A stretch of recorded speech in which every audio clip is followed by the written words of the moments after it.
My name is Evelyn Gitau. I'm the Director for Research Capacity Strengthening at the African Population and Research Center here in Nairobi.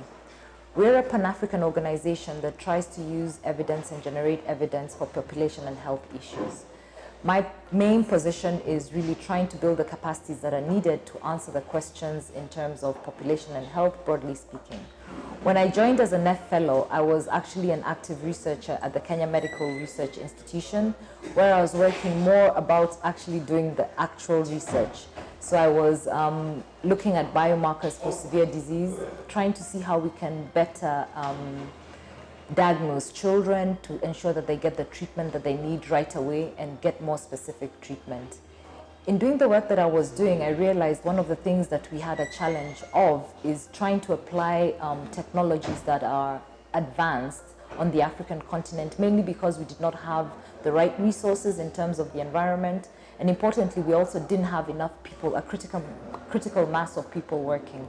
So the work I do today is actually as a result of my experience trying to undertake the research that I was doing from the training that I had received in the north. So I was trained in Liverpool, was a highly trained chemist in an area that is not really well developed on the continent, at least at the time it wasn't. So I spend my time thinking around what do we need in terms of the people, in terms of who should be doing the research. So we partner with universities to try and ensure that faculty are being trained to undertake research in universities, because one thing we do know is that universities on the continent are not as research intensive as they should be, so that they can become the people who are generating the right evidence and the right knowledge. So that's where I work. I work around looking at how we make we build the right capacities in terms of people, and how we build the right capacities in terms of the environment, so that we can get a supportive environment that builds the intellectual capacity that we need on the continent, not sending people away, because the impact of sending people away is not the right impact that we need. The impact is getting enough people working on the continent addressing the issues that we need.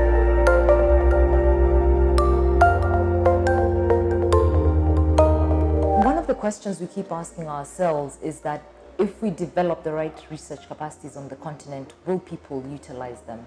And for that to happen, we have to actually undertake relevant research that is relevant both at policy level, but also relevant for the society. So we're definitely ready, because we know we have the challenges. We can identify our own challenges appropriately. Now, what I'm not sure the policy makers have internalized is that it takes money to get the right impact. It takes money to build capacity, and it takes time to build the right capacities to make the impact that we need. So are we ready at a policy level to build the right environments? We're not there yet, but it is really important for us to actually start showing the importance of the research capacity that we're building. So we need our researchers here on the continent engaging more with the public, engaging more with policymakers, ensuring that people understand the relevance of their research, because we all agree the research that's being done on the continent is relevant. Many of us address our research questions around the relevance of the Sustainable Development Goals. Vision 2030 here in Kenya, for example, is one thing that we have always looked at. And now we're talking about the big four in Kenya. Universal health coverage. Researchers are trying to look at innovations and interventions that will help address universal health coverage in different ways. Sanitation, water, climate change. You know, health is all-encompassing. If you're looking at health outcomes, you're looking at what people eat, where they live, how they live. And, you know, under the NEF community, we have some researchers who are doing great work around sustainable cities, urbanization, you know, engineering technologies that would address some of the health issues that we would like to address. So, yeah.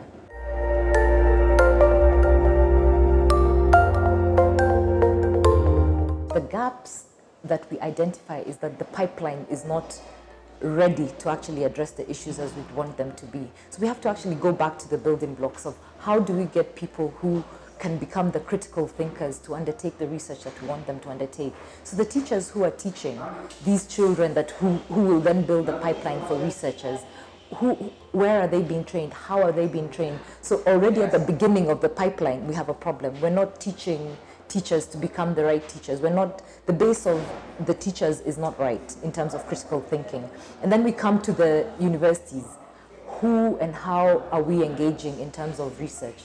the students, are they being exposed to the new theories? Are they being exposed to an environment that allows them to think beyond and outside the box? The universities on the continent have big issues because they have a resource issue. They've overexpanded in a very short time. So that pushes away from teaching critical thinkers. It doesn't allow for the time that is needed to have critical thinkers. In a class of 200 biochemists, you're not going to get the intentional space that is needed for people to think about biochemistry and how to apply it to society. When I went to university in early in the years, a biochemistry class in the University of Nairobi was 20 people. A biochemistry class currently, with the same resources, the same lecturers probably, and using the same textbooks, is a class of 200.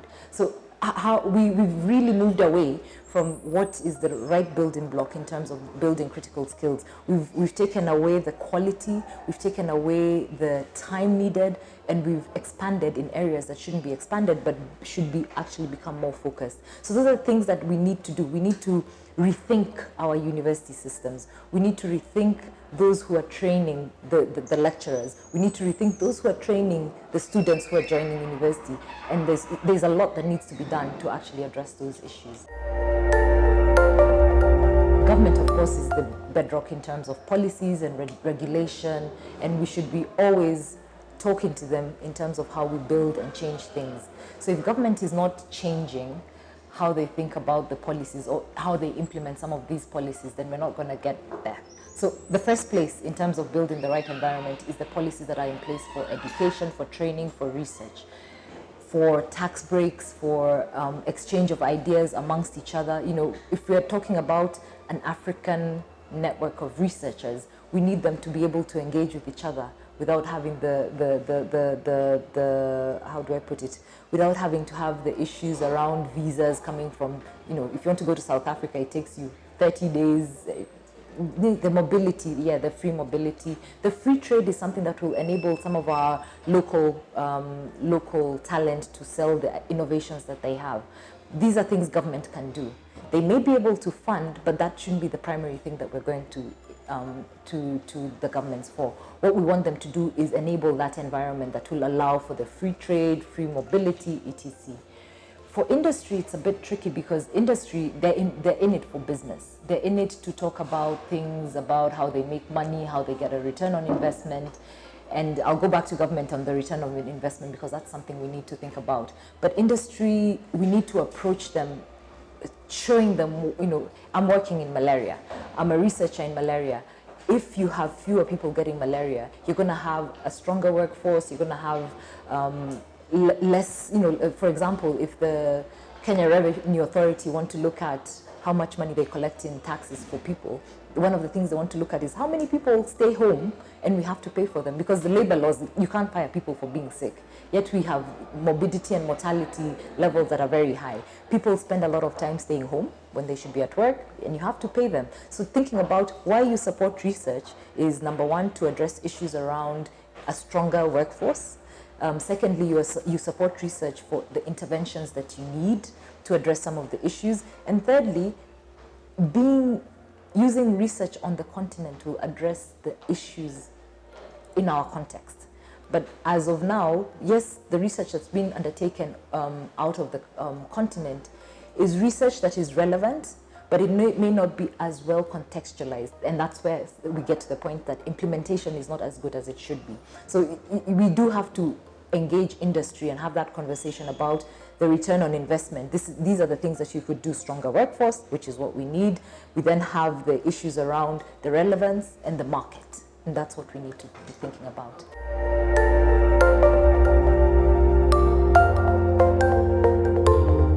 I'm currently new in this research capacity strengthening role. I'm building a network of people who I'm working with. The NEF has allowed me to meet and interact with great researchers, as well as interact at government level. So what I see myself in the next 5 years is actually providing the evidence to tell policymakers these models work. And please note I said these models, not one model. There are several models that could work in different contexts. So being able to do that research around how we build capacity is one of the things that I want to do for the next 5 years, and spend my time saying, this has been tested in this area and it works this way. If it's in engineering, what we know for sure in terms of capacity is that there's a huge gap in the content that's being taught right now. So the engineers are being taught to become project managers because that's the only thing that they have been trained to think is successful. So thinking about the different areas in terms of the whole continuum of, building the economy and health and how we become a healthy continent is really important for us. So that's what I see myself doing for 5 years, is providing the evidence that is needed to show that there are different models that work on the continent and showing how they work, and then maybe hopefully engaging policymakers and the industry and people who would be interested in financing capacity building programs, being able to show them the evidence and the impact of research capacity. In 10 years, once you, in my opinion, if you set a program of research and research around how you build capacity, then in 10 years I see myself taking a step back because others will have gotten the capacities needed, but really providing the leadership now at a higher societal level and saying we have now achieved some of what we think we need to do in terms of research capacity strengthening, but now doing it at a higher level, maybe being in the policymaker end and saying we can now make this change because I have the experience.